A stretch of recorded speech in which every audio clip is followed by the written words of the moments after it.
Hey guys, welcome to the show. Welcome to It's Still Real to Me. I'm your host, John Kucher, aka Johnny Fashion. No big bad Harmon tonight. Harmon's got the night off, so he wished us luck. And we have two. I know, boo. We have two guests, returning guests. Two of my favorite people. First things first. Matt Boucher. How's it going, Bouch? Good, John. How are you, buddy? I Happy am to be here. doing. Oh, thank you. I am doing very well. It's a pleasure to have you back. Always a pleasure. I like the captain's wheel behind you. It's very nice. Very fitting. Shit. Goes with your beard. I All right. accessorize. Yeah. Okay. And we also have the Gregulator, Greg Marston, on the show. How's it going, man? It's going great. I'm excited to talk Survivor Series. Yeah, man. Survivor guess. Series. I guess, right? Whatever that is, whatever that means. Yeah, how are you guys feeling about Survivor Series so far? The anticipation, the build. Are you guys excited? I'm excited for a new champion, Yeah. unless they royally screw it up. Possibility. But yeah, that's it. I guess I'm excited to see Taker and Kane team up together. I mean, that's Yeah. always cool. Yeah. The Brothers of Destruction, sure. But then besides I'm that, excited for the possibility, the 2% possibility that the tournament doesn't end the way that we all think it's going to end. I know. Yeah, it seems very predictable. This whole tournament has seemed very predictable, but who knows? They could do something funky. They've done crazy stuff before, but yeah, let's just go right down the line. Like I said to you guys before we went on the air, I didn't really know. At least I felt like I didn't know any of the matches. Even though I've been very, current up on Raw and everything every week, I just felt like they haven't really been announcing matches, and I was like, I know I'm missing something. And I looked look them up on Wikipedia, and I was like, oh no, I am 100% knowing of everything. They just don't know what the hell's going on yet. So they've got like two matches that are, well, at least one match that's TBD, a 5-on-5 traditional Survivor Series elimination tag team match with 0 participants. Awesome. So I don't know what that means. Yeah, it's going to be New Day, and like they'll just plug tag teams and Yeah. random people. Ryback will be in it. I mean, Right. they're doing so well with the tag team division. Why aren't the tag titles on the line? Right. Oh well, Yeah. I mean, either do that, either do the tag titles on the line, or like do this tag team or do this traditional Survivor Series match. But More than one? Like let's have some kind of build to it. Let's like know who we're getting going into it. Here's my prediction for this tag team match or for this Survivor Series match. I'm thinking Dudley's and Usos on one side versus New Day and God, I don't know, somebody. I don't know who the fourth member would be, but they could pretty much plug anybody in at that at that point in time. Miz. Who's that? Miz. Oh, probably. Maybe Miz. Yeah. Gotta promote that new blockbuster. Yeah, I mean, I could see that happening. Yeah, I was really drawing a blank there on who to put in there, but yeah, Miz would be fine. Everyone's bought the movie, right? I've already worn out my copy. Oh, I was Yeah. gonna say I pre-ordered it, but that's a lie. I don't even like watching him By wrestle. worn it out, I mean I took it out of the package and rubbed my driveway with it. Yeah, it's the whatever it's called, the Christmas one. It was a waste of money. It's the Christmas one with Paige. Is that what we're talking about? Yes. Yeah. I don't know what it's called. Jingle All the Way. 5. All right. 2006, actually. No, okay, number 6. All right, cool. Grumpy Santa. Nice.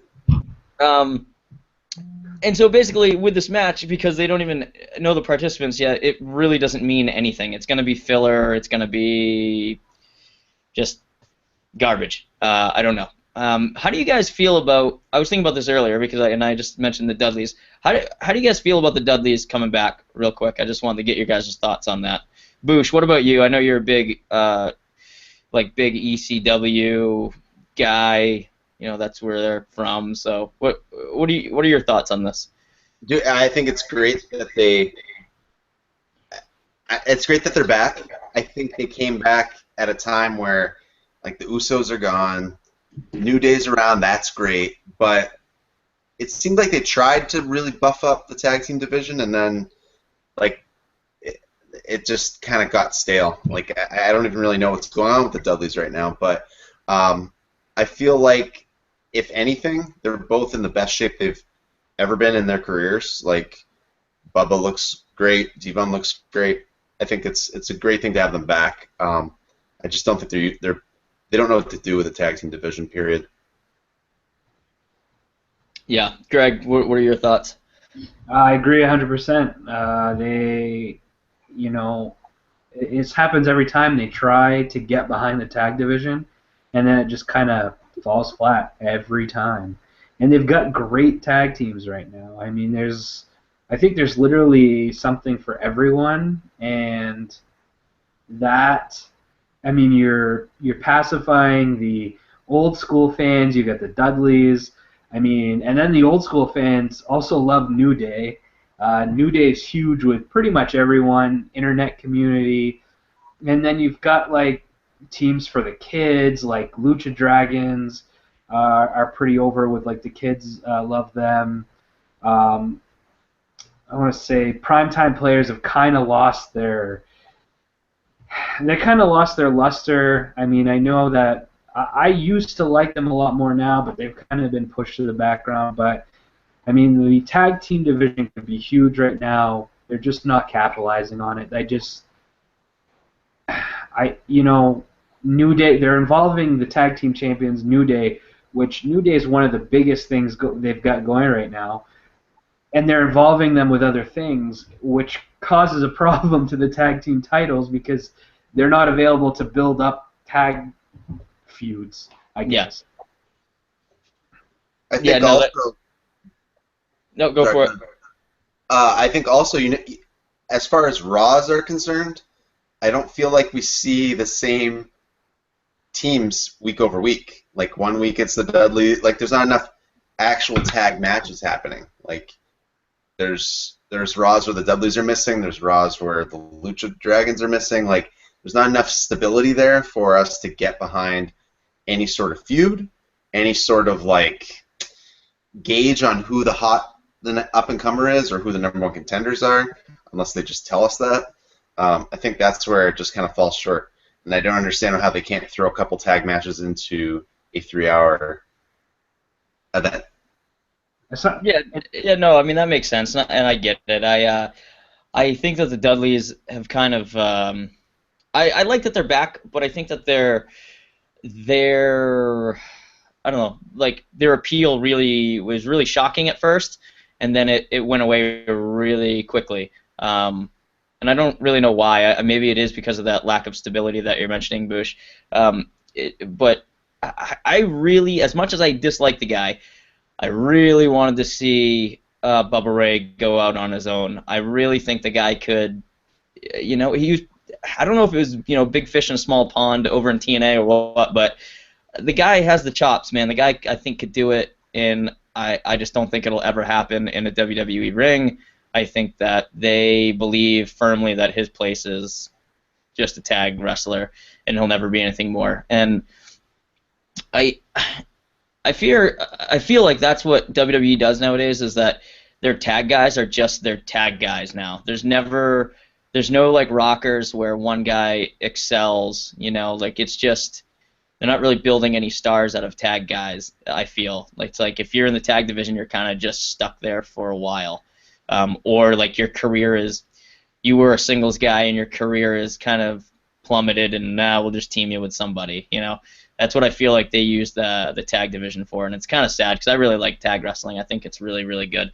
NXT seems to do it pretty well. I know a lot smaller scale, but I don't know. That's my thoughts on the tag division. It would be very easy to have a really good match here on this pay-per-view, but no one's going to really care about it from the gate because you haven't really built up anything. You haven't built any storylines with anybody chasing the titles because New Day, like you said, has been involved in everything else. So it's kind of shitty. It's one of those things where you're just like, there's going to be a match, and it's really not that surprising. It's not like it's a big surprise that everybody's like waiting to see. Like, oh, what's this match going to be? Right. So, no. Besides the participants that I mentioned, do you guys think it could be anybody else? I mean, what are your guys' thoughts for this match that we don't know about yet? I think it's be a hodgepodge. Yeah, hodgepodge guys. I agree. You think? I hope 5-on-5. Yeah, 5-on-5. 5-on-5, like singles competitors, mixed bag, some tag guys, maybe something like that. Yeah. I think one tag apiece, and then putting in Barrett, Sheamus, mid-card. Yeah, that's a good point. I didn't think of. I forgot about them. That's not surprising. Yeah. I would assume anyone who pretty much lost in the tournament could probably be a really good candidate. You know. Yeah. Not fair if you're in the tournament and you're cut out the pay-per-view completely, unless you're one of the Lucha Dragons. What's his name? Kalisto. Kalisto. I don't expect him being in it. Kelly Kapowski, too. Yeah, and especially getting out of like the first round too. I was like, oh my god, what is this? Well, let's quickly talk about the tournament because we're going to start talking about like Roman Reigns versus Alberto Del Rio and Kevin Owens versus Ambrose. Those are tournament semifinal matches. But the tournament, the early stages of the tournament, what did you guys think of the matches in the tournament on Raw and SmackDown? I think what you can say about this tournament, the biggest positive is that it gave us some fantastic matches. Yeah. I think, especially this past Monday night, I don't think there was one match from the tournament this Monday night that wasn't like either like 4-star or 4.5-star. You know what I mean? They were all pretty great matches this past Monday night. Yeah. I admittedly didn't see the SmackDown matches. Nobody did. Watch SmackDown. So I'm really not sure. But I can tell you that some great matches happened on Raw because of the tournament. So yeah, man, the Cesaro match was. Yeah, the Reigns Cesaro match was absurd. Yeah, so good. And even the Del Rio Kalisto match was pretty good. Kalisto had a couple botches, but it was pretty good, I thought. And I don't know, man. I liked them all. It made it really interesting that they really showed you like the future of the company right there with that core of guys. That those are the kinds of matches that we're gonna see in the future. I don't know. I really liked the turn. I thought was good. I mean, they didn't really have a choice with Rollins getting hurt, but I mean, well, they did have a choice. They could have done something completely shitty, which is usually what they do. But I thought it was good. They showcased their talent around that stage, so it was nice. First match, I'm guessing, of the night, even though we already talked about the one that we don't know. I'm guessing Roman Reigns versus Alberto Del Rio. I think, guys, I'm not digging this whole Mex America thing. Are you guys into this at all?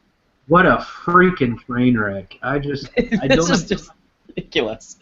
Yeah, it's a horrible move, and I don't understand why they just cut the deal with like there's no indication of swagger and all that stuff. Like, I like swagger. I think he should be involved in something that Zeb's involved in. They should have opened that up.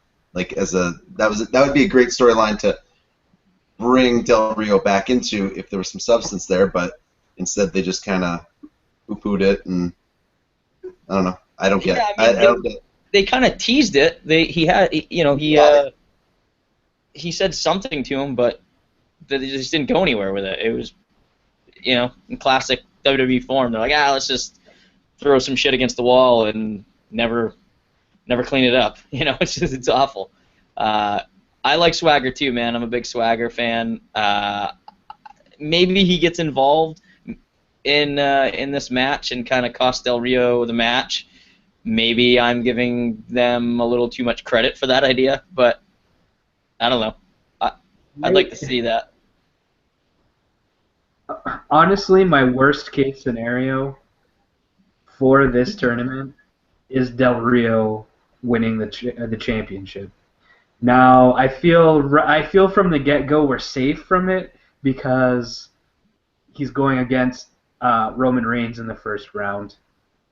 So I think Roman Reigns, no matter what happens, is making it to the finals. But that to me would be worst case scenario. I'd rather have Reigns win it than Del Rio. Yeah, same here. I've never been a big Del Rio guy. I'm sorry, Bouch, go for it. Something just popped into my head, not involving a match, but involving the gimmick. Like Zeb's whole thing, and actually, well, Del Rio's. Let's go back to Zeb. Sorry, it was all this anti-immigration stuff, and like he was a heel, and the whole thing about was like sealing up our borders and all this stuff. And now he's still a heel, but he's promoting an like good fortune between Mexico and America, and that is being rejected as a heel tactic as well. So that's yeah. That doesn't make any sense. Like, so we're like, yeah, fuck you, Zeb, and yeah, we hate Mexicans too. Like, it's just Yeah. also at a time where like now it's even a bigger hot topic because of anything. I just think it's a very weird. Yeah, it's a very. I don't get it. Because the crowd's booing him either way, so they're either like, yeah, hey, come on, we like the Mexicans, and now we're like, nah, no. Yeah. Yeah, it's a very touchy subject right now. I don't know. It's a crazy time to be an American, apparently, and WWE are like, fuck it. Like, we're just, it's weird. They're not really taking precautions with this one. It's funny when you can realize when Vince is behind, something. When you're like, oh, Vince isn't on vacation this month because we're doing crazy shit like this, Oh, everyone says it's a bad idea. Let's push that through. Yeah, no, it's Yeah. going. Yeah. Oh, you think that's a bad idea? You're fired. So Del Rio's back for the first time since he got fired during a racially charged incident. Well, that's another thing of this too. What should we do with him, do you think? Let's give him a racially charged gimmick. Oh, perfect. People will forget all about why he left in the first place. Yeah. That'll make you feel comfortable in the workplace. Yeah. Let's have the guy he slapped be his manager. That's a better idea. Right now. Oh my God, I know. I've never been a Del Rio guy. The only time I was like, oh yeah, that's cool, is when he left WWE because he slapped some dude who was being racist towards him, and I was like, oh, that's fucking awesome. Like, good for that guy. Good for Del Rio, And then he leaves, and he goes to Lucha, and he gets like a huge reaction, like a huge pop, and he's like a huge face, and like everybody loves him, and I was like, yeah, fucking Alberto Del Rio, and then he comes back after enduring all that and just like swallowing his pride, and then he goes right back into like this weird, twisted, racially charged angle. Like, what the hell is going on? Not into it. you can tell. You look at his face; he is not into into Oh the. no, not at all. Ugh. Well, and he also goes out on like when he's wrestling in AAA and when he's wrestling in Lucha Underground and stuff.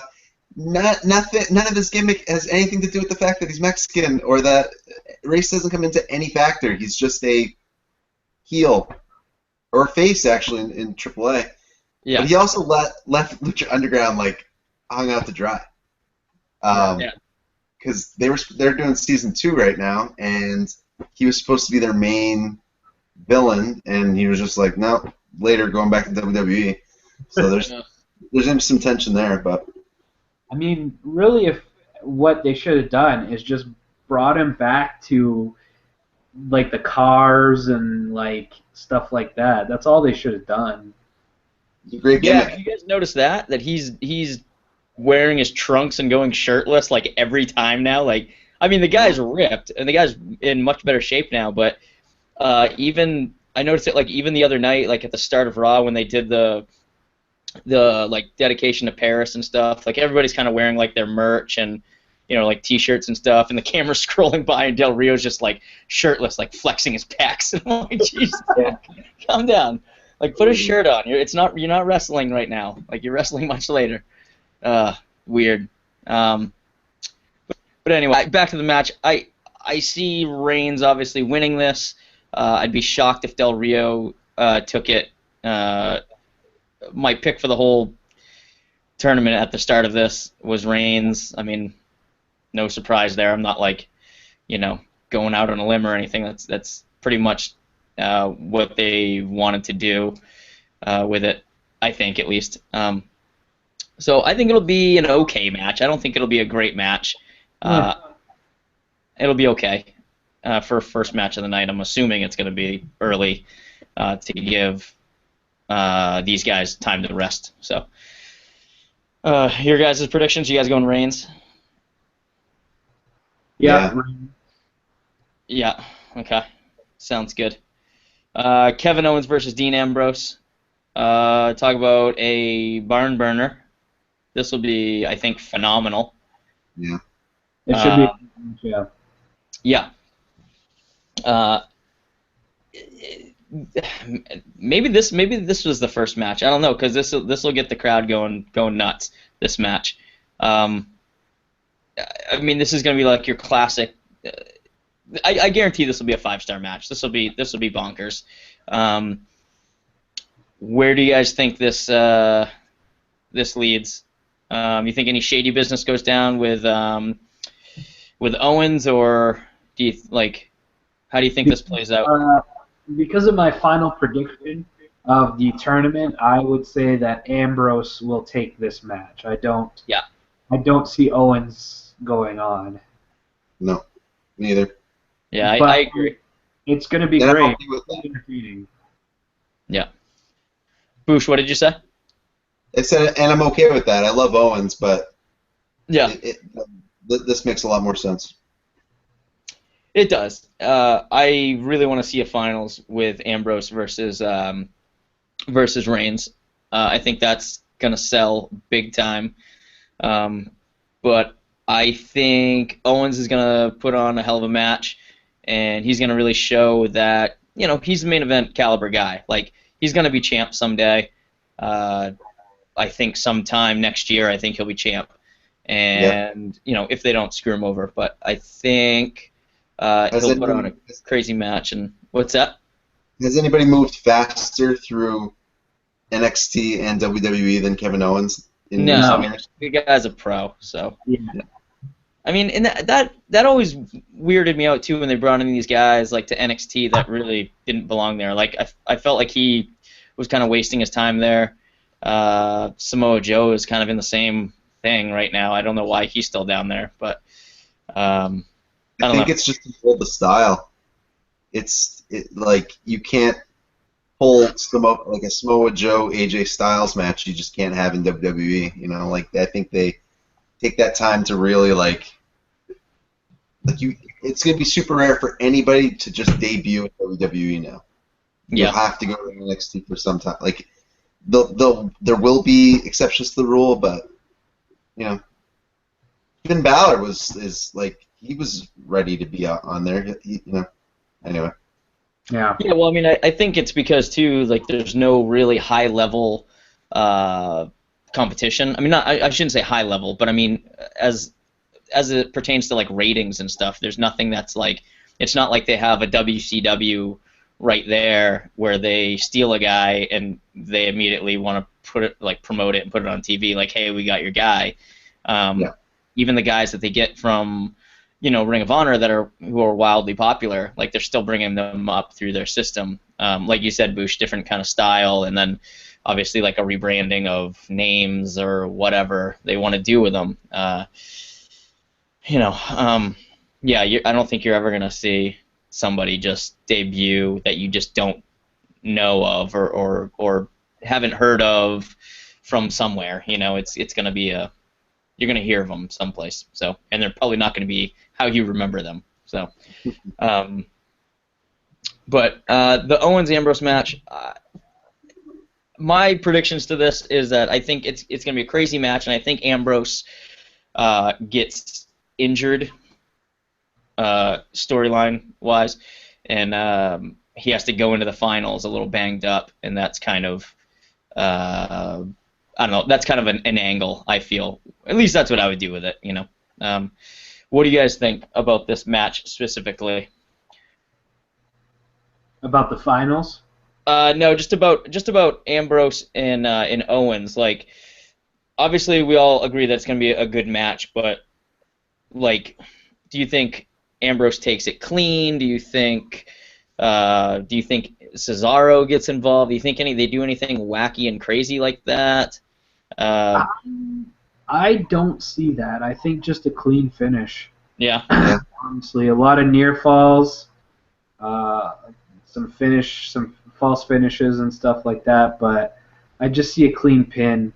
If I have a feeling that the injury angle, if it comes out of anywhere, I think it's going to be out of the Reigns Del Rio match. Probably like an arm thing with Reigns. That's what I'm leaning towards. I thought of that injury thing, but I was thinking like Reigns and arm. Yeah, like Del Rio's arm bar or something. Right. Takes away from the Superman punch. I don't know. Yeah. But, he can't do his. He can't cock the fist. Yeah. He goes up. Oh, my shoulder. Yeah.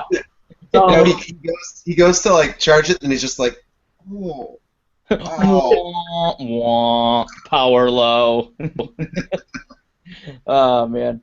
All right, so we've got Ambrose and Reigns moving on to the finals, so they will probably go backstage and rest up. We next have Dolph Ziggler versus Tyler Breeze with Summer Rae.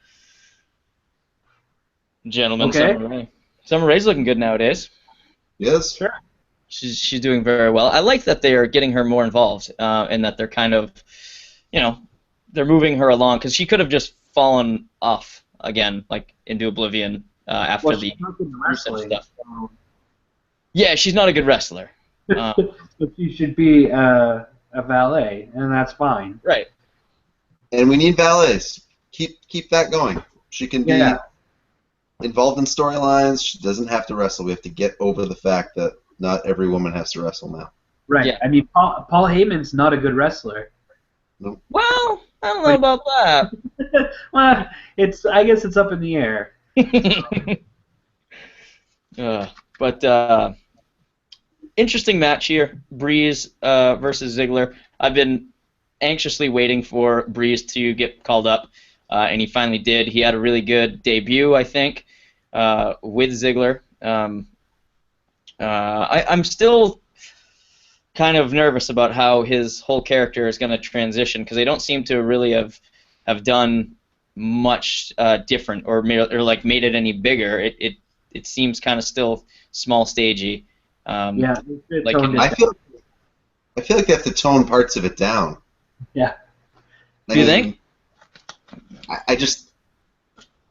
I've always thought I like Tyler Breeze a lot. I just think the gimmick's too his entrance is too much, and I get it, and it's good, and that's how you make somebody. But I don't know. I think they could just tone it down a little bit and then go a couple different directions with it. But I don't know. Yeah, it's cartoony. It's very Yeah. cartoony. Yeah, it's too cheesy. It's Yeah, it's 1990s Doink the Clown or something. You know, it's very. the boots. Zoolander. Maybe the selfie stick. Keep the selfie stick, I guess. I don't know, but it's just like, ugh. And I understand what they're going for, and that's great, but it's too much. It's too much for the main roster.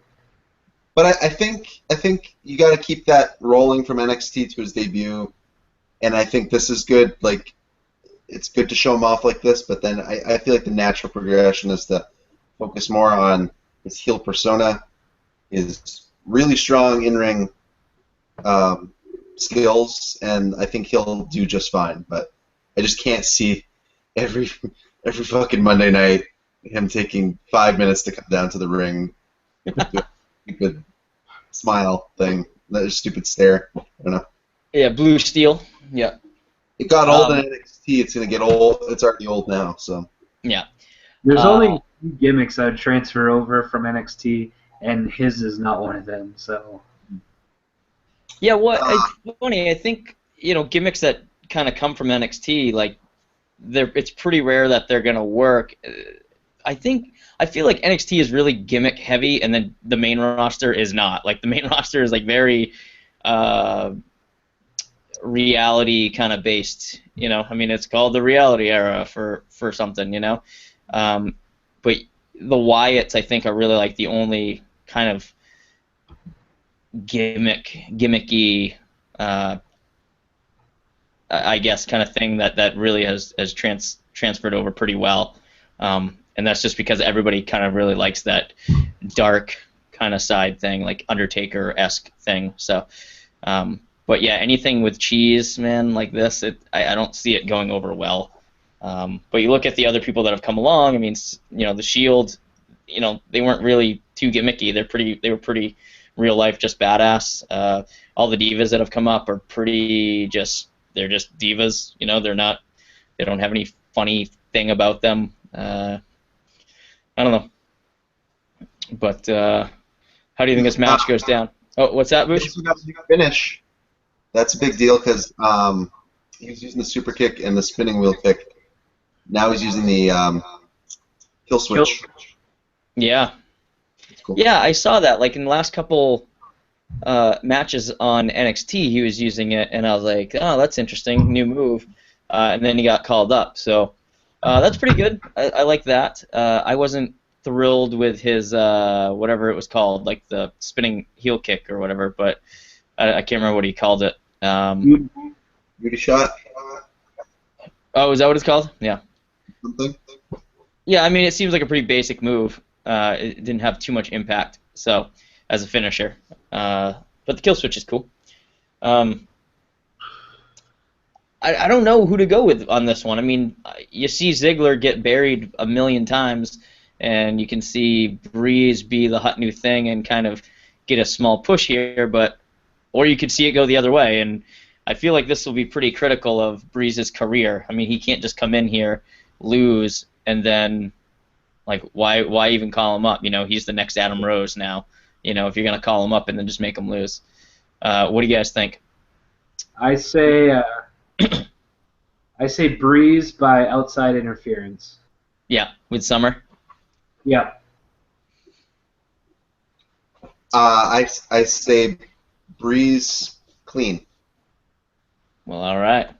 Yeah, I'm with you. I'm Breeze as well. I don't know if it'll be totally clean. I mean, it might be like a distraction. I don't think Summer like gets involved like by slapping Ziggs or anything, but I think maybe a slight distraction. Yeah, or maybe not even with a roll-up, but maybe just a distraction and then the finisher, I guess. I don't know. It'd be a pretty big win for Tyler Breeze, on a Survivor Series, one of the big four. It'd be a good career boost for him. But then again, Fandango beat Chris Jericho at a WrestleMania, and you can see where he is at now. So who knows? It's a wacky world of wrestling, guys. I don't know what's going to happen with Tyler Breeze. I want him to be successful. I think every interview that I've seen with him, when he's outside of the character, he seems like a really good guy. He seems like he's worked at it, really hard his whole life, and he's really tried to get there. And this is his thing, and this is like his break, and he's finally getting it. I really hope that he is successful and that they don't give him the Adam Rose treatment, man, because that just saddens me every day. Breaking Ground, I don't know if that's what you're mentioning, but Yeah. I watched Breaking Ground, and they did a thing about him, and I really like him. So Yeah, when they did, when ESPN did that thing, the E60, is it? Or I think. or whatever. Yeah, they did some that didn't air, and you can watch them on YouTube, and they did one on Tyler Breeze, and his was really good, and he seems like a really genuine guy, and he had all these other really really vanilla gimmicks before, and it just didn't work out, and he was very boring, and they basically told him that he had to get his shit together, and this is it. So this is his last break. So yeah, all right. Tyler Breeze, we're all in agreement. Divas match, Charlotte versus Paige for the Divas Championship. So much to talk about here, guys. Let's just get this out of the way. That segment on Raw was horrendous. I know everybody's talking about it, but this is our time to talk about it. That was awful. Mentioning Flair's dead brother was just insane. Another pure example of Vince must be behind this. Vince must be back from his vacation or something, because this is fucking crazy. That's a Vince McMahon move right there. That's nuts. Where does that come out of too? Why did they? There was enough out there to make a decent match, decent backstory. Why did that get put in there? Yeah, I don't get it. I can't remember which one of you guys the other night said it in a text, but said that Ric Flair didn't even know about it, and somebody said it, but yeah, it was he didn't even know about it, and he saw it and he started crying. I read that he had no idea, and he watched it and cried while he watched it. Oh, man. That's a dick move. I've been Yeah. looking at stuff, and I've been hearing stuff, I've been reading stuff all week. This not the worst thing they've done. No, by far. not at all. Eddie Guerrero was still warm, and they were using him as part of a storyline. Paul Bearer as well. Paul Bearer. I mean, it's With Eddie, Randy Orton was fighting Rey Mysterio Jr. Yes. And one part he said, and that's why Eddie is rotting in hell. Yes. Oh. And it had been a month. Yeah. Jesus Christ, Randy. He was he was talking to Rey Mysterio. He was like, no, and he's not in heaven. He's in hell. It's Jesus. Yeah. Kids are watching. They don't care. I mean, and that's why I wasn't totally shocked or offended by the Reed Flair thing. I was par for the course. I mean, yeah, that's pretty terrible. I should be shocked and offended. I should care that they said it. I didn't, but it's because I've been desensitized. They've been doing it for years. They did it to Doc Hendricks, and his Freebird partner died, and I can't remember who brought that up in a promo. But Yes. I remember, I go back to that because it was the first example that I remember of them bringing up a deceased wrestler. But it's it's like that's such a thin line for the WWE to tiptoe, because it's like, it's not like the Usos are coming out and New Day's coming and be like, well, your cousin Umaga died, and it's like, well, that kind of thing happened, and WWE totally ignored it. So when they use these deaths of wrestlers that they consider to be not their fault, it really just is not a great look for them, because there are wrestlers that have died from heart problems and stuff like that, and that's a direct result from working for them. So it's really just a bad look for them all around when they do stuff like this, and it's a bad look that people like me won't care that they do it because they do it so often. Yeah. And sorry, John. I was talking. Go for it, Bouch. I was just gonna say, like, we brought up the pallbearer scenario, which was horribly timely, right? It was happening right before WrestleMania. Died of, let's face it, I guess natural causes. Right. Obesity. I don't know, that sort of thing. Complications. Eddie Guerrero, obviously steroid, but like in a heart failure type thing.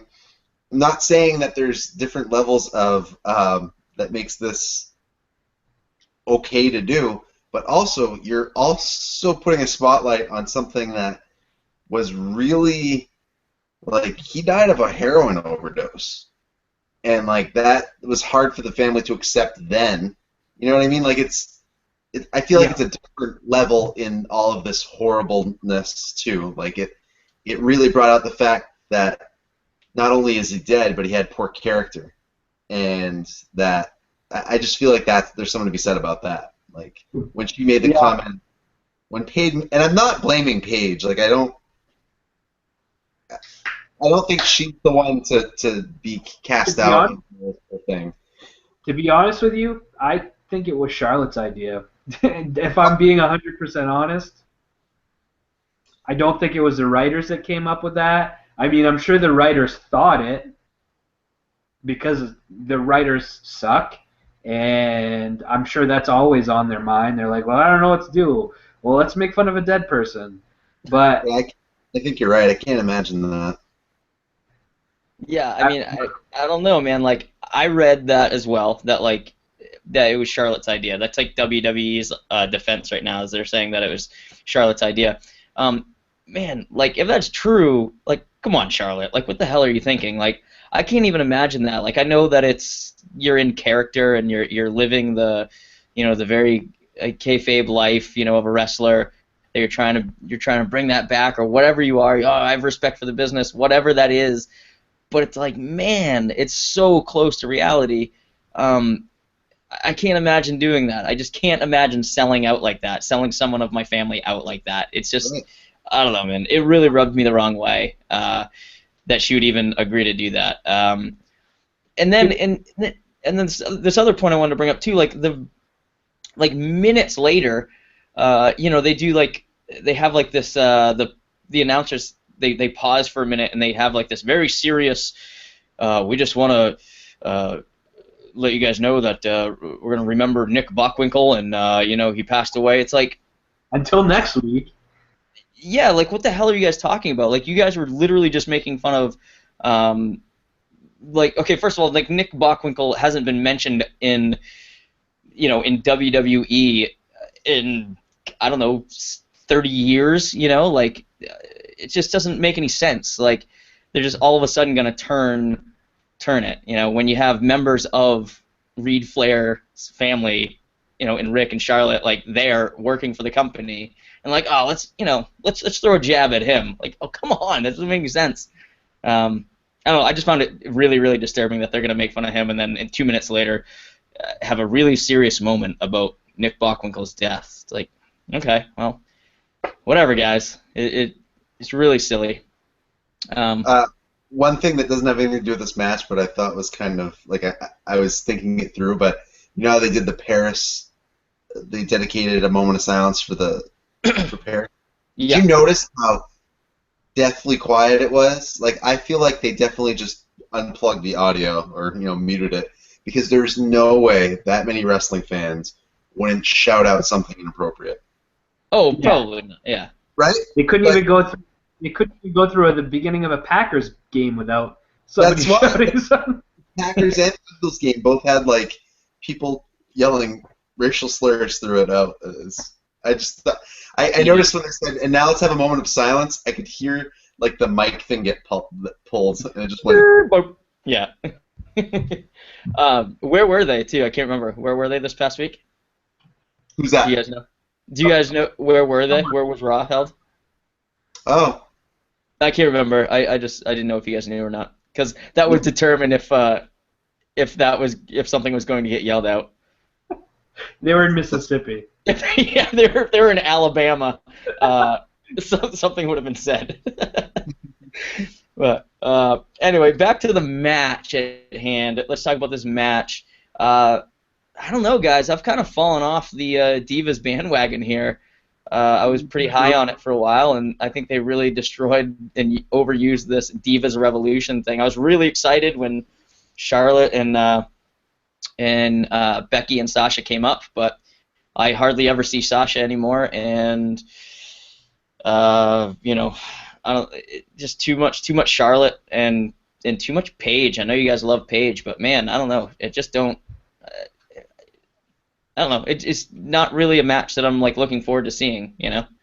Maybe you guys feel differently, but I disagree. I think they're gonna have a great match. I think there's enough eyes on this unfortunately because of the way they got the attention. But I think they got to produce here, and it's also, Charlotte hasn't had the belt that long. She hasn't had that many title defenses. I think it's gonna be good. All right, Greg, what do you think?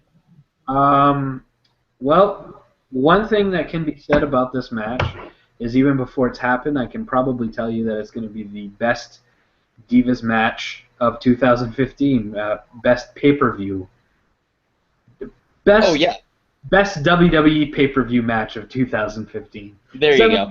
Be the best Divas match of 2015. That's going to land in NXT, probably with Sasha and Bayley, or the triple threat they had with Charlotte, Bayley, and Sasha, or whatnot. But it's going to be the best WWE pay-per-view Divas match of 2015. It's going to be a great match. I know I'm supposed to care about it more than I do. I don't.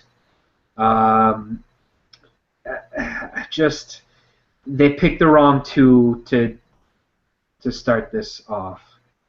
I guess is the only thing I'm going to say. I don't have a lot to say about the match. I think it's going to be good because Paige and Charlotte can wrestle, and I say Charlotte's going to retain, and that's really all I can say about it.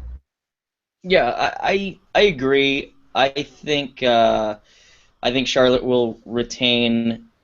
Did you guys see? I just wanted to bring this up, and I want to bring it up before I forget. But did you guys see where Paige took on Becky Lynch and she did her submission to her on the table, on the announcer's table? I thought that was so silly. Where they were like, yeah, they were like. And I saw this meme or whatever. It's like, oh, you know what makes this move hurt more? Doing it on the announcer's table. Like, it has literally no effect on the move at all. Just so funny. I agree with you, Greg. I think it's the wrong two ladies, but I think I don't see Paige and Charlotte having the type of match that Sasha and Bayley can have, or throw anybody else in there. Lynch and I don't know. And I know that you guys love Paige, and I don't dislike Paige. I'm just not as high on her as I am, some of the NXT divas. But I think it'll be a good match. I think it'll be more kind of ground based. I don't that they're gonna try like a high move, like like remember when Bayley and Sasha were fighting, like, and Bayley did like the reverse Hurricane Rana. Like, I hope that they don't try to like up that because I don't think that Charlotte and Paige can do anything like that. I think that they're both very good wrestlers and that they can wrestle, but I think it'll be more grounded, more mat based. And I'm really confused with Paige's just flip flops. She hasn't been in on the main roster for a ton of time. And she's already like big showing it up. She's like flopping back and forth between heel and face, and it's just. I guess that's probably my biggest problem with her, is that I can't really grasp like who she is or why she is there. I don't know. So I think that kind of brings down my interest a little bit in this match. But again, I think it'll be fine. I think it'll be a good match, and it'll be enjoyable to watch. It's not going to be a Bella's match. So. Well, and what I know you guys, and I agree with you, we could take two other divas and make a much better match out of this, but this is, in a way, the end of. This will be the last match between them. They can move on, new number one contender, but this is kind of the storyline that they built from day one when Paige turned on this whole thing, and like we got to have this end. Not to mention, how often do divas get to end the go home Raw? Yeah. Like, main event. It wasn't a match, but the contract signing before one of the big four. That's a pretty big deal. That's why I think they got to bring it. And I think they will. I think they both have the know-how to do so. That's where I think this is going to end up being a really good match, is because there's a lot at stake for both of them, and a lot of energy was put in on both ends.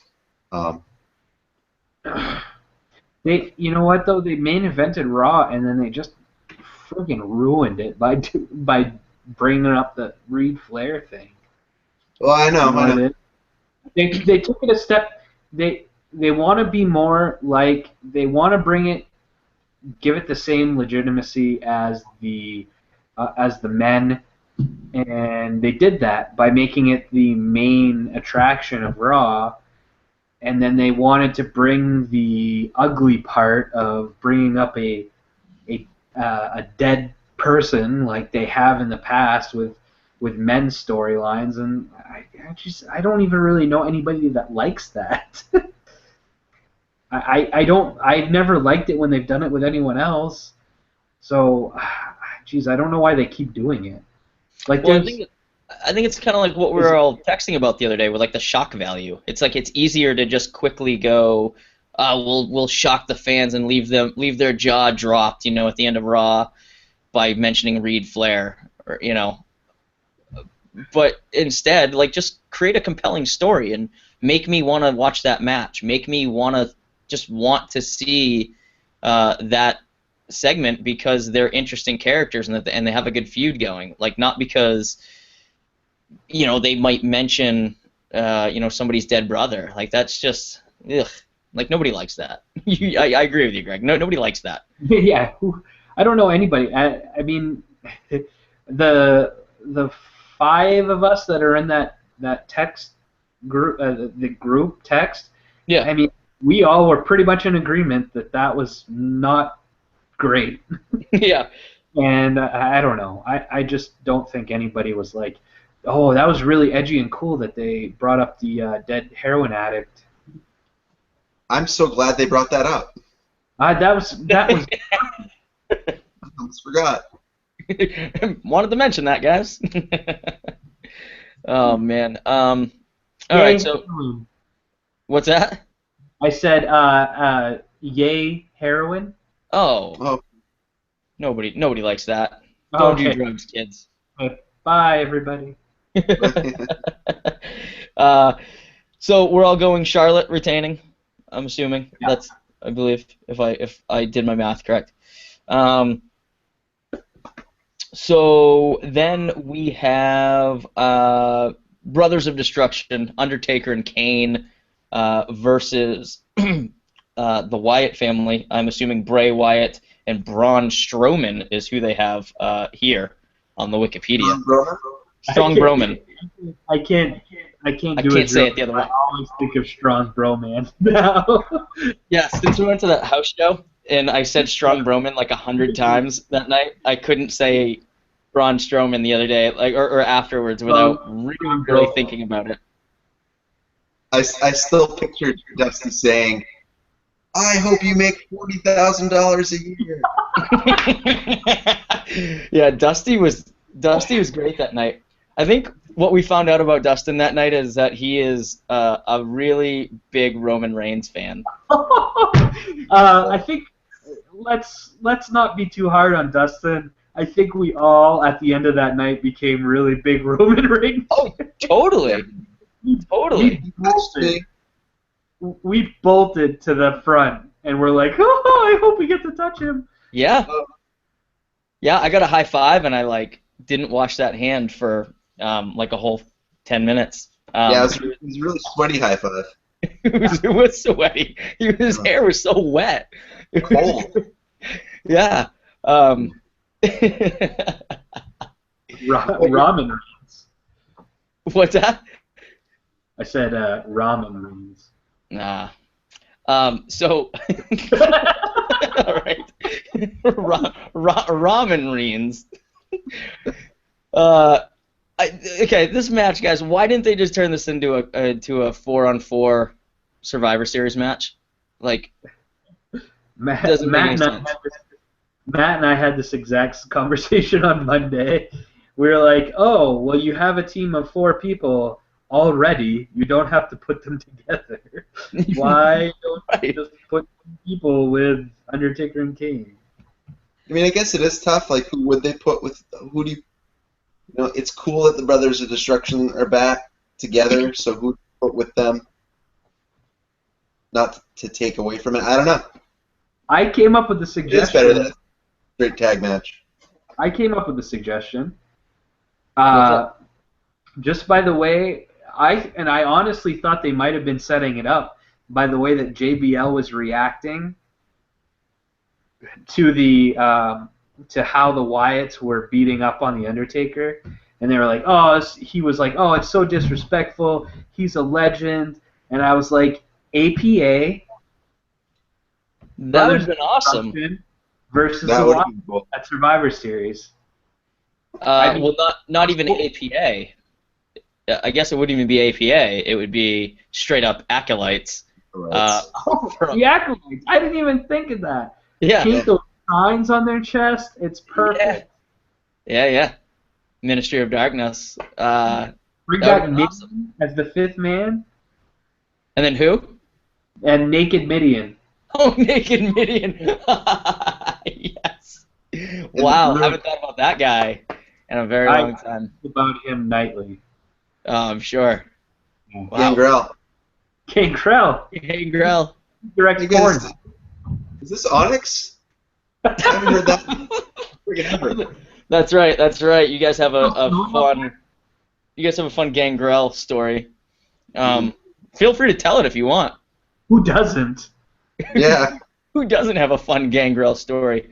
Yeah, tell that Gangrel story. That's a good story. Give the listeners some context. We went to this random house show. It wasn't even a WWE show. It was like a local independent wrestling. And Gangrel was like the main guy. It was in a local gym. Yeah, it was at a high school. And so Greg and I are there watching it, and Gangrel had his match.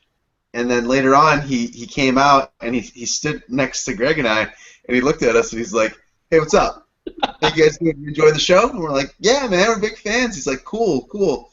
You guys got here at like what, like 8:15?" And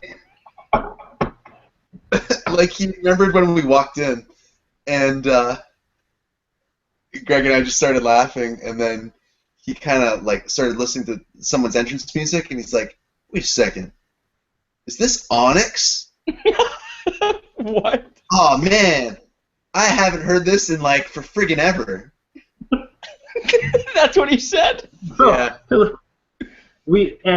And the part where you said him talking about when we walked in, we went to the show. It was a snowstorm. It was in the middle of a snowstorm, and so when he came to talk to us, he was like, I noticed you guys came in late. Was it still snowing? Oh, you're right. Weird. This guy, who's I am not 100% convinced he's not a vampire, watched us walk into the building. Was he asking to come in? Were you giving him permission to come into the building? I never did. I wore garlic, and Nice. Did he have the fangs in? Those are like real, right? Those are- Doesn't he have like? Those are his teeth. Yeah, he He shaved have them. yeah. Mhm. That's what I thought. Wow.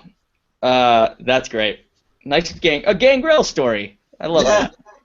That doesn't involve porn. Oh, is he into that? Yeah, He he's makes porn now, I think, or produces it, or Really? does something pornish. What's the deal with him in that name? Isn't that like a comic thing? Like he owns all that, right? Or white. something? Yeah. Something like that, because every time they make a WWE game with Gangrel in it, they need to. I've noticed that they need to put extra stuff that like shows the rights to Gangrel. So there is something about Gangrel that is either owned by him or somebody else, comic book wise. Yeah. And guys, I just want to say that I love that we went on a gangrel tangent on this show Yeah. right now. I That's don't what this show understand why- desperately needed. I don't understand why you don't do it every time. Just every gangrel every time. Podcast. Every podcast mentioned gangrel in some weird way. I'm trying to think. I ended up meeting him again, and I don't remember where. Was it a porn shoot? Yeah. Shoot. I guess was it. He promised you were gonna be a star. Yes. That's it. Spoiler alert, it didn't happen. It's just gonna be $100. You take your top off. That's all it's gonna be. Yeah. Yeah. Likely Don't believe story, him, man. gangrel. Oh man. So I guess I like this Brothers of Destruction thing too, but I would have really liked to seen it be a Survivor Series match and add some people in there, you know, because the Wyatts already have 4. They already have 4 people, so just They could still do it. I guess. But again, like, why are we doing this at now? Like, why not just build up to this? It's billed right now as a tag team match. So it's billed as, Taker, Kane versus Wyatt and Broman. Strong Broman. Strong Broman. They could come out and be like, we know it's not going to be 2-on-2, so they bring out 2 more people. I don't know. That's wishful thinking. Yeah. And it's what I would do, but that means that's not what's going to happen. Yeah. If that was the case, who would you team with Taker and Kane?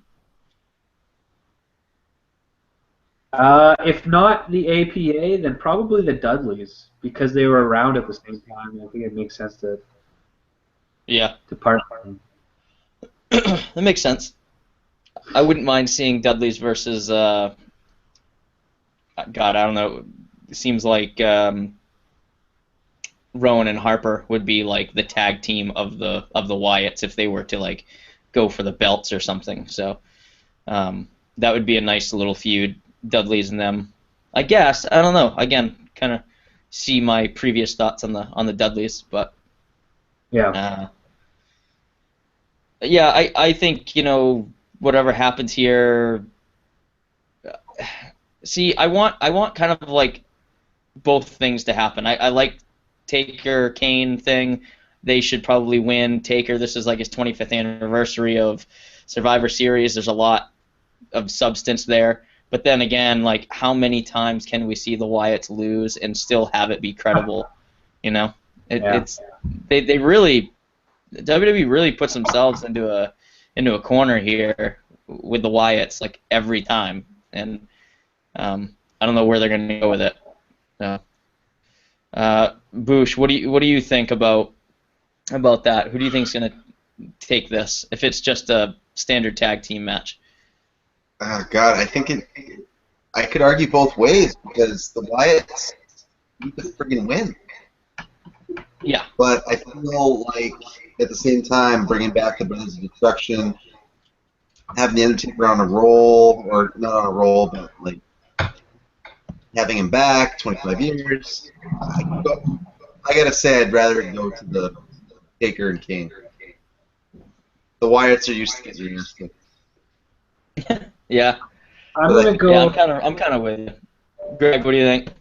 I'm gonna go wishful thinking. I'm gonna say it's gonna be the Wyatts, and the reason I'm gonna say it's the Wyatts is because I think that they, they've been pushing Ray as the new face of fear, and I feel like 25th anniversary, this could be their opportunity to do that. So I'm gonna go Wyatts on this one. Okay.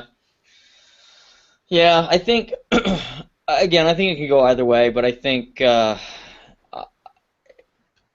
mean, unless the other two members of the Wyatts just get involved and it becomes, you know, overpowering for Kane and Taker, and nobody kind of comes to their aid, which I think would be silly, because they have a lot of people there that are, they have a lot of people that would be available. Like, you can't tell me that Undertaker, the guy's been around for 25 years, Kane's been around for a really long time as well, and that nobody would come from the back to help these two legends. Like, it just doesn't make any sense. But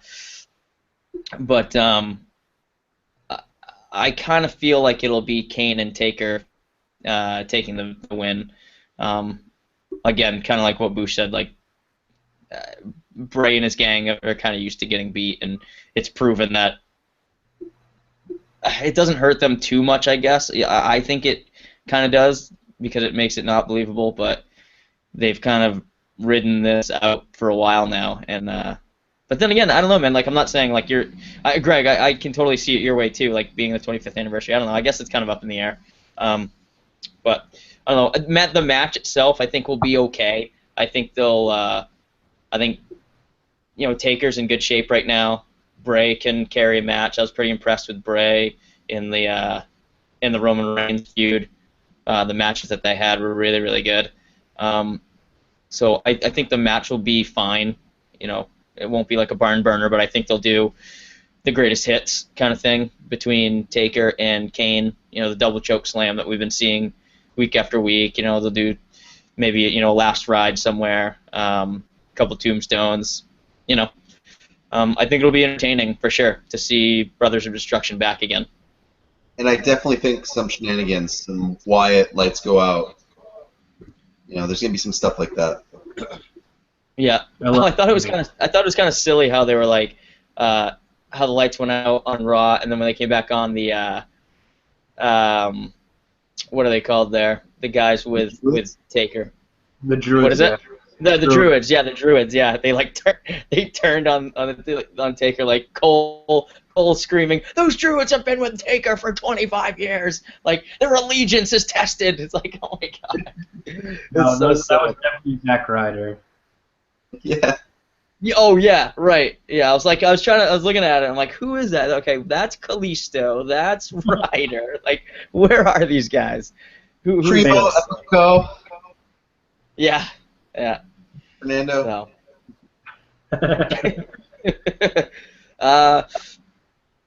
All right, so main event time. Unless I'm forgetting something, but we have it. Reigns versus Ambrose to crown the new heavyweight champ. And again, excuse me. Again, this could be something different if how the tournament plays out, but pretty sure this is how it's going to go down. So we've got Reigns versus Ambrose. I would be really, really excited to see this match. I don't know how it would go down. I don't know if they play it just straight, or if there's some shenanigans with maybe Roman turning, maybe Ambrose turning, maybe they're, I don't know. I don't know what's going to happen, but I'm really excited about seeing these two square off. This is probably one of the matches that we haven't really seen yet. We've gotten, within the Shield, you've gotten Seth versus both of them, and these two have kind of been together ever since. They formed this brotherhood. So I'm really excited to see a match that I haven't really seen before, unless I'm missing something, but I don't think so. Bouch, what do you think? How does this go down in your eyes? God, I would love to see Ambrose stay face at the end, like have this very friendly main event match, and then at the end of it have Reigns turn heel, kind of like The Rock did, like something big like that. Yeah. Greg, what do you think? I'm going just the opposite. I am calling for Ambrose to align himself with the Authority and become heel WWE champion. Yeah, you think so? Yeah, Huh.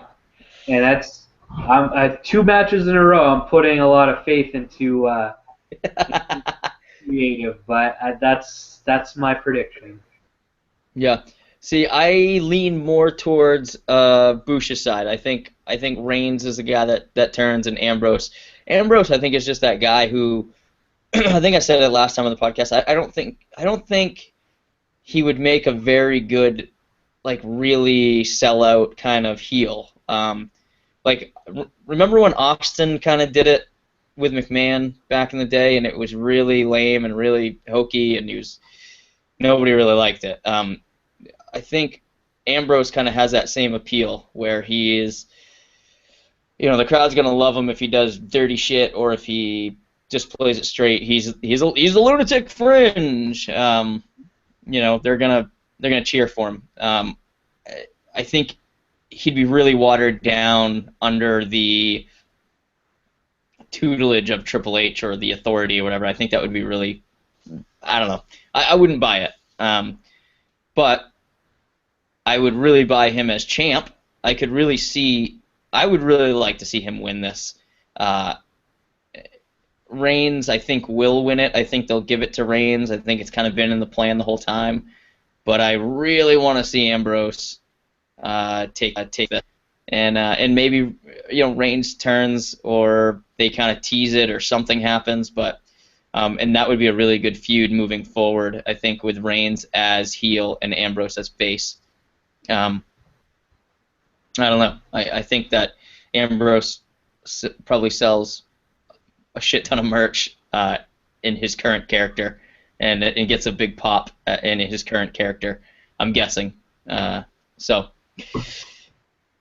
that being said, I think the match is going to be phenomenal. I think that both of these guys can go, and they probably have really good chemistry, even though they haven't really worked against each other much. I think, or ever. I mean, in the WWE ring.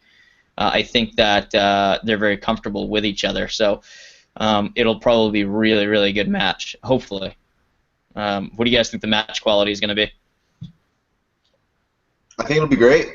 Yeah. I think those two is probably the best combo that we could have for Survivor Series main event, and so I think, given that, I think it'll be really good. Yep.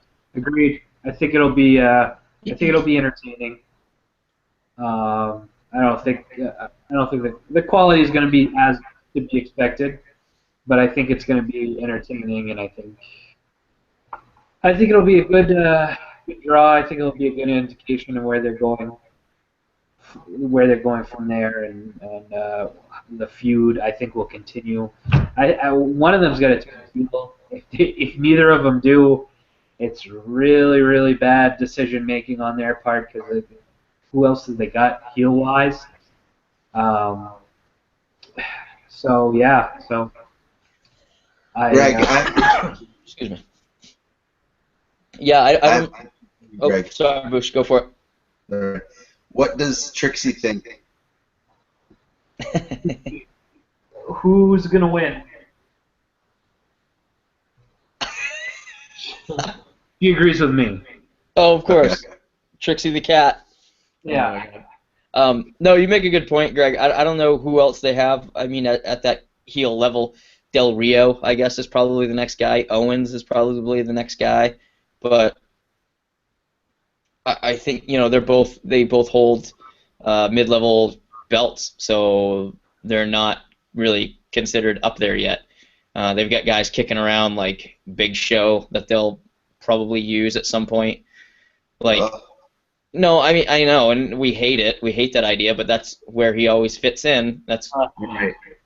like Ambrose. I mean, maybe more if Ambrose wins it, but because he's already feuded with Reigns. But I can easily see that if Ambrose and Reigns go at it and neither one of them turn, and Ambrose wins, obviously he's going against Big Show. That's his first defense. I mean, that's what they always do. So so I don't know. I honestly can't think of another. Oh, Sheamus. God, we keep forgetting about Sheamus.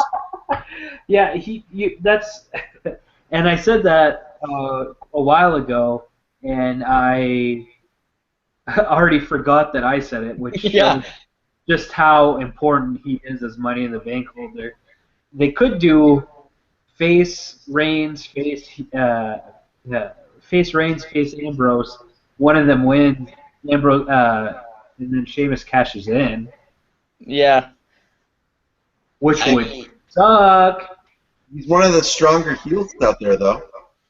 Well, yeah, that's what I was thinking. I mean, every time they don't do it, I always go, just do it already. Like, just have them cash in. Like, it just seems like they keep passing up not the best moments, but fine moments. I mean, moments that aren't going to get any better, I guess. Like, every time they don't do it, it just gets worse and worse and worse, There's like, this is going to be the only moment that would be tolerable, I guess. They both save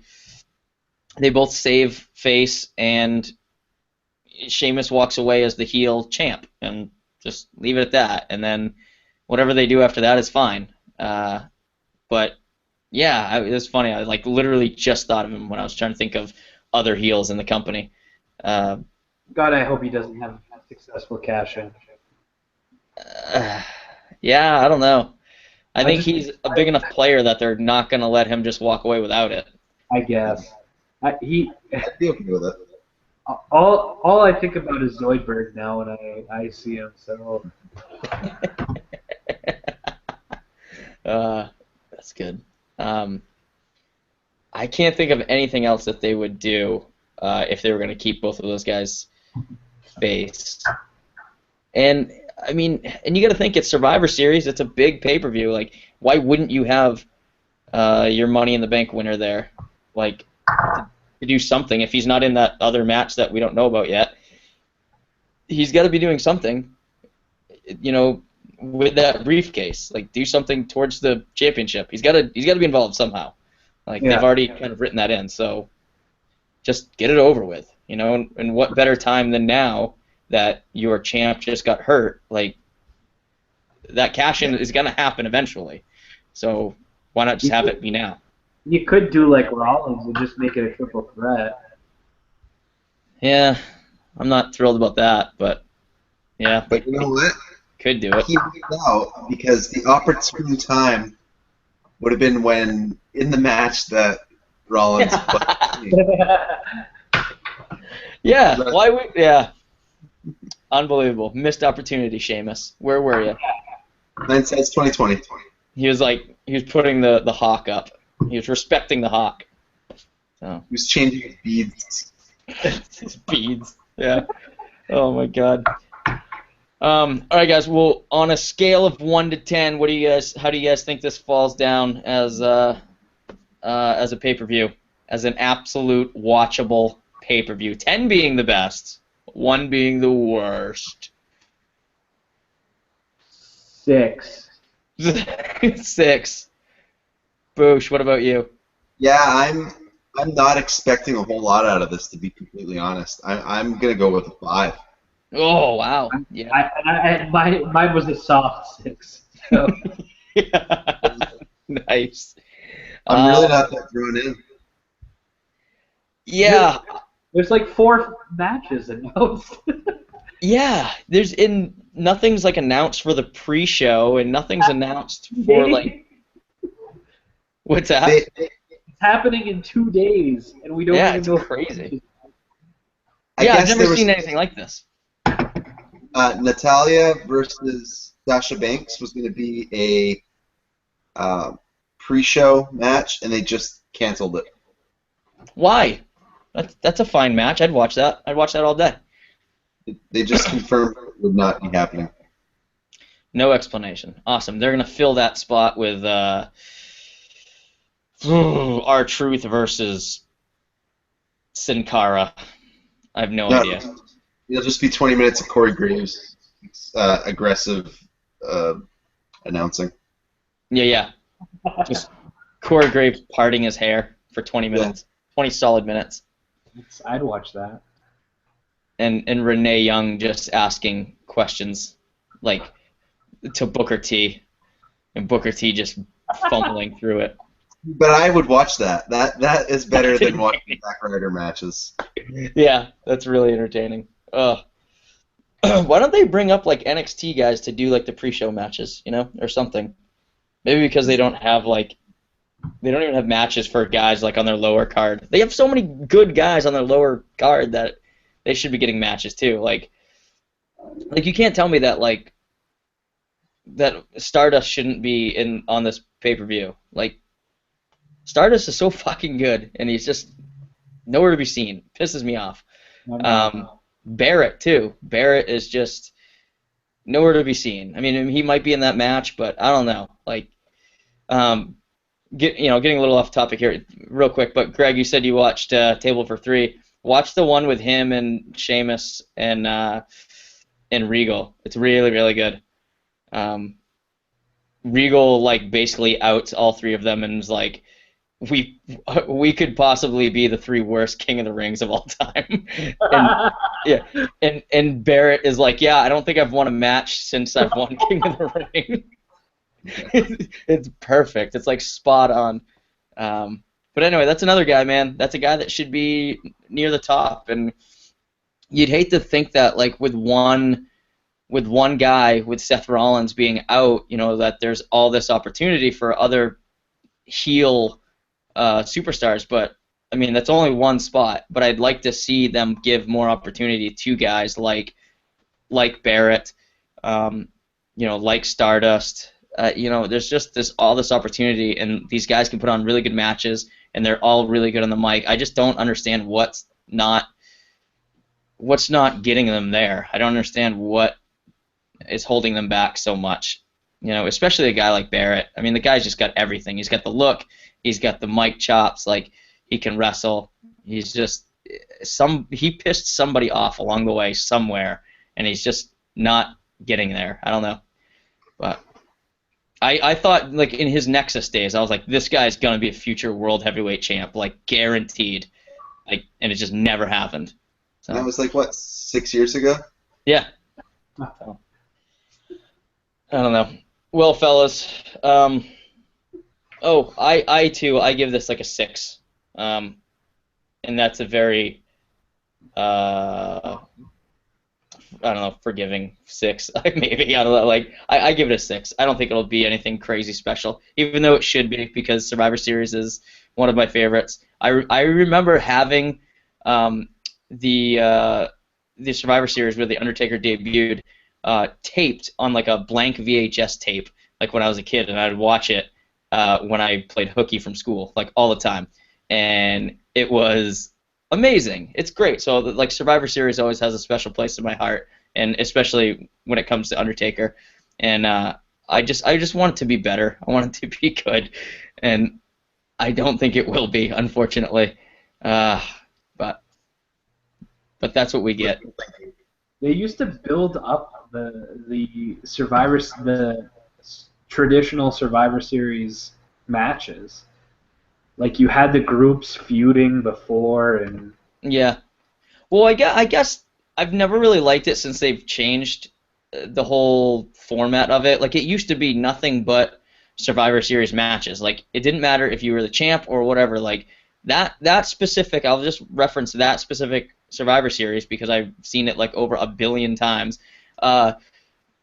You would have these Survivor Series matches, and then at the end you would have a finale of all the survivors. And the end match was like Hulk Hogan, Ultimate Warrior, and Tito Santana versus like the entire. Who was it? It was like Rip the Model Martel, the Warlord, Ted DiBiase was in there. It was something silly on that side. But like they didn't, no belts were defended. It was just all Survivor Series matches, and I've always loved that, and I don't see why they can't just do that once a year. They have enough fucking pay-per-views now where they can afford to just, call it off for a pay-per-view and just be like, we're going to have a fun pay-per-view, or we're going to do a Survivor Series, and it's not going to really matter much when it comes to titles or anything, but it's going to put on a freakishly awesome show. So, I don't know. I guess I just missed that. No. I mean, there's been Survivor Series pay-per-views without Survivor Series matches. Yeah. That's Like, super lame. Imagine having a Royal Rumble without the Royal Rumble. Yeah, that's dumb. Doesn't make any sense. You have all these, you have Battleground to do all this other bullshit on. You've got a pay-per-view every fucking month. So just once, I want them to just kind of stick to the script a little bit. Like they created this. Let's just hone it in. But anyway, I digress.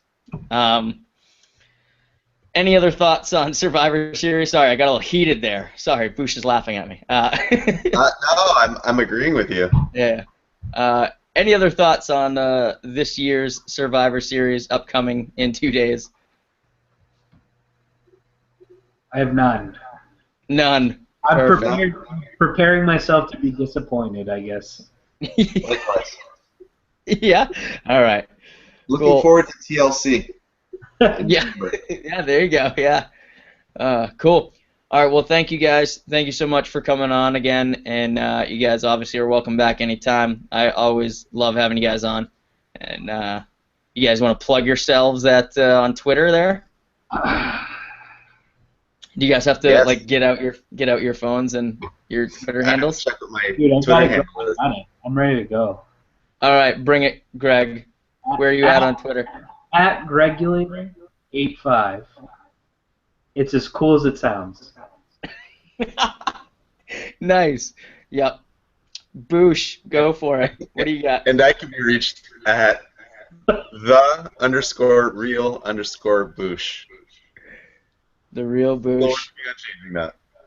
Yeah, not that fake guy. There's like a fake Bouch out there. That's what I want. I'm gonna start a new Twitter and just be like the fake Bouch, and I'm gonna tweet once a month. That's twice more than I normally do. Nice. Everyone will know it's not you. Yeah, be like, hey, this is a lot of action here. Wait a second. He's appearing on my news feed. Wait a second. What's that all about? Nice. All right. Well, thanks everybody for listening. You guys can check me out at Jonny Fashion on Twitter. Check out smarkandmark.com. Check out smarkandmark_PW on Twitter. And that's about it. Oh, if you guys want to do WrestleCrate, go to WrestleCrate.com and you can use the coupon code IS. What is it? What's the acronym? God, it's my show. My brain hurts. It's still real to me. ISR2M. Punch that in the coupon code, and you'll get 10% off your first WrestleCrate. It's really fun. A lot of these posters back here are from WrestleCrate. So do it. It's awesome. And again, thank you, Gregulator. Thank you, The Real Bouch. Always a pleasure. Thanks for having us. All right. Peace out, y'all.